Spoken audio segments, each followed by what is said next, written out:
देख रहे हैं सिंपली सैमी और मैं हूं समर गुलाम अली। सबसे पहले तो मैं आप सबसे रिक्वेस्ट करूंगी कि please like share and subscribe to my channel. मुझे बहुत आपकी हेल्प की ज़रूरत है और अगर मेरा कंटेंट आपको अच्छा लग रहा है तो प्लीज़ प्लीज़ मुझे आप सपोर्ट करिए। Thank you. अच्छा, आज के टॉपिक पे आने से पहले मैं आपसे एक क्वेश्चन करूंगी, वो ये कि लास्ट टाइम जब आपको भूख लगी हुई थी तो आपने क्या किया था? क्या आपने फ्रिज खोला था? नहीं, आई डोंट थिंक सो। आपने उस वक्त अपना फोन खोला था और आपने कोई डिलीवरी ऐप को लॉग इन किया था, ऐसा ही था। ऐप के थ्रू ही आपने खाना ऑर्डर किया होगा।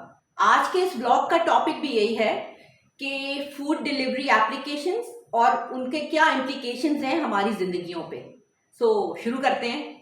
सबसे पहले तो मैं कहूंगी कि फूड डिलीवरी ऐप्स के बहुत सारे फायदे हैं कि मतलब पहले वक्तों में खाना ऑर्डर करने का मतलब होता था पिज्ज़ा मंगवा लेना या ज़्यादा से ज़्यादा फास्ट फूड मंगा लेना घर पे। लेकिन आजकल तो it's a totally evolved and very very big industry. पूरा एक रेवोल्यूशन आ गया है फूड एप्लीकेशंस के थ्रू। इसकी वजह से बहुत लोगों की जॉब्स क्रिएट हुई हैं, लोगों के लिए आसानियां हो गई हैं, क्योंकि पहले हाउसवाइफ अगर खाना पकाती थी, अब आजकल तो अक्सर फैमिलीज में डुअल इनकम सिस्टम है, तो हाउसवाइफ जो हैं वो तो खाना नहीं बना रही बल्कि बीवियां घर आकर ही खाना ही बनाती हैं। तो उस सूरत में उनके लिए आसानी हो गई।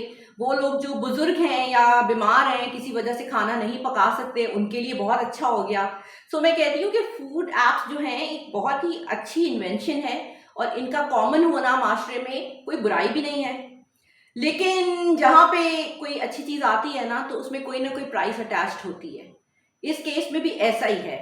This food app revolution has a price tag attached to it. और यहाँ पे मैं खाने के पैसों की बात नहीं कर रही, ना ही मैं डिलीवरी चार्जेस की बात कर रही हूँ, बल्कि यहाँ बात कर रही हूँ मैं उन वैल्यू सिस्टम की जो कि इन एप्स की वजह से कॉम्प्रोमाइज हुए हैं। क्योंकि ज्यादातर मैंने देखा है, पढ़ा है कि कल्चर्स का हिस्सा रहा है खाना। डिफरेंट कम्युनिटीज, डिफरेंट कल्चर्स के अपने क्यूजीन्स होती हैं, अपनी डिशेस होती हैं और वो रेसिपीज जो हैं जनरेशन में आगे आगे फॉरवर्ड होती रहती हैं, ग्रैंड मदर्स रेसिपीज। तो वो चीज़ें जो हैं अब ऐप्स की वजह से ना मुझे लगता है थोड़ी स्टैंड स्टिल पे आ रही हैं। लोग उतना ज़्यादा इमोशनल नहीं रहे हैं खाने को लेके जितना कि पहले थे, क्योंकि उन्होंने इसको एक कमोडिटी जैसा बना लिया है और मतलब खाना ऑर्डर किया, प्लास्टिक कंटेनर्स में आया, उसी में आपने खा लिया। और फिर ये है कि लोग अब इस वजह से अपने अपने वक्त पे खा रहे हैं, जिसको जब भूख लगती है वो खाना मंगाता है, खा लेता है। ये भी नहीं कि फैमिली साथ बैठकर एक टेबल पे खा रही हो या प्रॉपर खाने के यूटेंसिल्स इस्तेमाल हो रहे हो, क्रॉकरी कटलरी का इस्तेमाल हो रहा हो, वो भी नहीं हो रहा। मैं समझती हूँ कि ये प्रैक्टिसेस जो हैं ये थोड़ी गलत है, ऐसा नहीं होना चाहिए था। लेकिन एट द सेम टाइम मैं ये भी नहीं कहूंगी कि फूड डिलीवरी ऐप्स होने नहीं चाहिए, ये बुरे हैं अपने आप में। ये बुरे नहीं हैं, इनके मैंने आपको फायदे पहले बताए हैं। मसला ये है कि जब हम एक टेक्नोलॉजी के टूल को नेक्स्ट लेवल पे ले जाते हैं और उसको ह्यूमन इमोशन से, ह्यूमन प्रैक्टिसेस से रिप्लेस कर लेते हैं, वहां प्रॉब्लम आती है। पहले वक्तों में कहा जाता था कि किचन जो है वो आपके घर का दिल होता है, लेकिन आजकल तो किचन को वो अहमियत ही नहीं मिल रही जो पहले मिला करती थी। पूरी फैमिली जो है पहले किचन के बहाने इकट्ठे होती थी, डाइनिंग टेबल के बहाने साथ मिलके बैठते थे, वो चीज़ खत्म होती जा रही है। तो प्रॉब्लम वहां आ रही है क्योंकि रिश्ते, इमोशंस, आपस में जो एक कम्युनिटी सिस्टम है, आपके अपने कनेक्शंस, ह्यूमन कनेक्शंस, वो बहुत ज़रूरी हैं। किसी भी ऐप को आप इजाज़त ना दें कि वो आपकी ज़िंदगी को इतना ज़्यादा इन्वेड कर दे कि वो आपकी रियल चीज़ों को जो है ओवरशैडो कर दे। तो यहाँ पर मैं ऐप को बुरा नहीं कहूँगी, लेकिन ये ज़रूर कहूँगी कि आपको कुछ बाउंड्रीज सेट करने की ज़रूरत है। जैसे कि आप ये कोशिश करें कि चलें, अगर वीकडे पे आप खाना बाहर से ही मंगा रहे हैं, मजबूरी है, वॉटेवर आपका लाइफस्टाइल है, तो कम से कम वीकेंड पे आप घर में ही खाना बनाएं। कोशिश करें कि घर में खाना बने, पूरी फैमिली जो है वो साथ बैठकर खाए।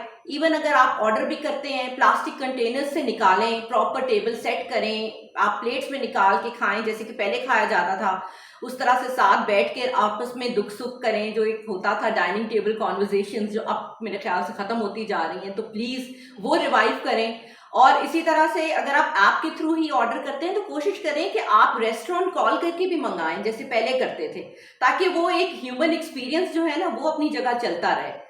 तो ये सब चीज़ों का थोड़ा ख्याल रखें। अदरवाइज जो है कोई भी टेक्नोलॉजी बुरी नहीं होती, कोई भी इनोवेशन बुरी नहीं होती, लेकिन उसका क्या और कितना रोल आपकी ज़िंदगी में आ गया है और उस वजह से क्या-क्या चीज़ें आपने पीछे छोड़ दी हैं, इस बारे में भी सोचना ज़रूरी होता है। तो क्या यहाँ पे मैं ये कहना चाह रही हूँ कि फूड ऐप्स ईवल होते हैं? बिल्कुल भी नहीं, एब्सोल्युटली नॉट।